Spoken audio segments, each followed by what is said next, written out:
Looking at the proteins of a muscle cell, we typically divide them into three categories. You have the contractile proteins, which are the proteins that are most important in the actual mechanism of contraction. And those two proteins include actin and myosin, or myosin and actin.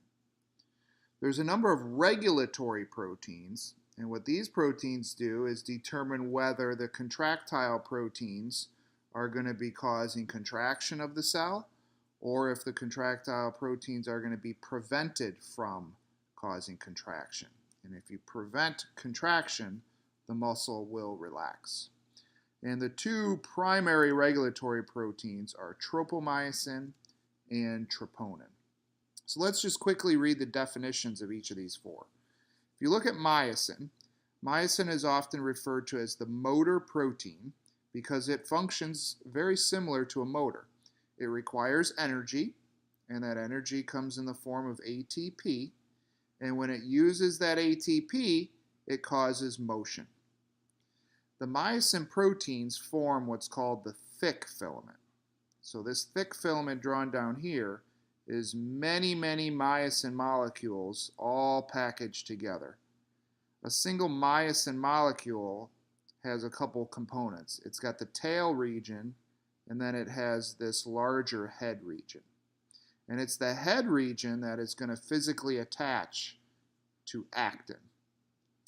Actin, being the second contractile protein, is found as part of the thin filament. So this is showing the three proteins found in a thin myofilament. You have the actin, which actually forms somewhat like a road for myosin to move along. So if you think again of myosin as kind of a motor, say a motor of a car, that car needs to attach to the road and move along the road. So that's in essence what actin and myosin do.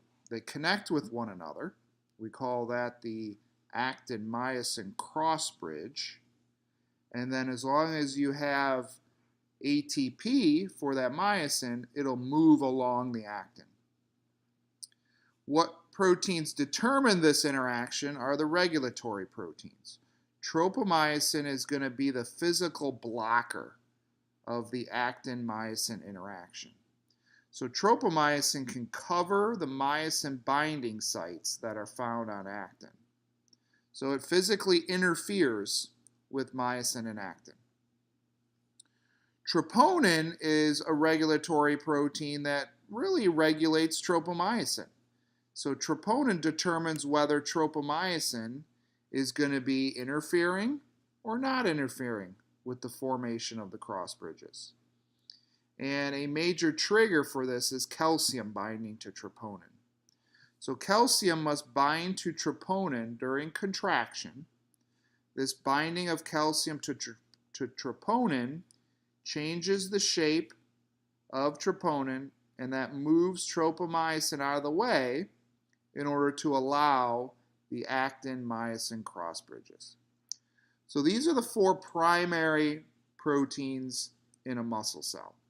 And to best understand how this all works, I highly recommend you watching the animations. There's a number of animations on Canvas.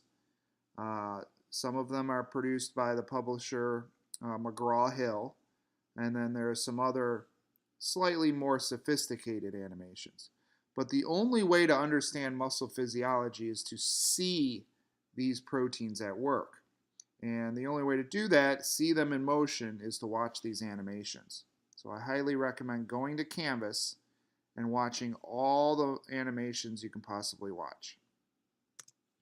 There are also a number of proteins that are more structural proteins. So these proteins are kind of arranging all the other proteins, the thick and thin filaments, into what's called the sarcomere. So if we look at many thick and thin filaments arranged together, we have a sarcomere. So a sarcomere is going to extend from this Z disc all the way to this Z disc. Z discs are made up of a protein called alpha-actinin. Alpha-actinin is a structural protein that attaches sarcomere to sarcomere. So wherever you have two sarcomeres attached to one another, you're going to have this protein alpha-actinin, and it forms this kind of zigzag disc at that region of the myofibril. So that's often referred to as the Z-disc. There's a protein called myomysin. Myomysin helps stabilize the thick filaments. So we notice here in this central region of the A band, where you only have thick filaments, we have this line here called the M line. Well, that M line is a protein called myomysin that helps hold those thick filaments in their proper location. And then there's a protein called dystrophin.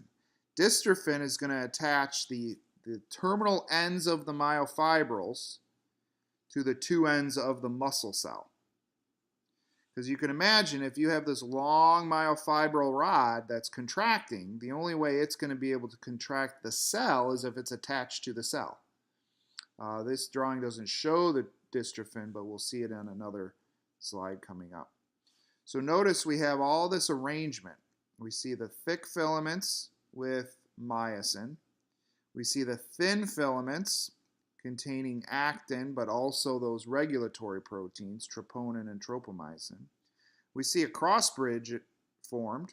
So there's the myosin head attached to the actin. We have the Z discs at the two ends of the sarcomere. And we have the myomysin forming the M line to stabilize the thick filaments. There's a handful of other structural proteins. This titin filament is a large protein that's found structurally in the sarcomere as well. So again, more animations to watch once you get into Canvas. This is a physical description of this actin-myosin interaction. The animations walk you through this figure in animated form, so I highly recommend doing that. But while you watch those animations, have this figure in front of you and walk through the different steps in formation of the cross bridge. Here in number 1, we see the myosin heads hydrolyzed ATP, and that allows them to attach to the actin. Here we have a cross bridge formation of the myosin attaching to the actin. Once that ADP gets released, that actually causes a motion, a ratcheting of the myosin head. We often call that the power stroke. That's the actual motion that's being caused because of ATP and myosin. And then finally, we have a detachment of the myosin, so then it can flex forward, if you will, and attach to another location on the actin. So use this figure while you're watching those animations. The next video, we're going to start to talk a little more about the involvement of calcium, the sarcoplasmic reticulum, as well as how electrical activity travels in a muscle cell.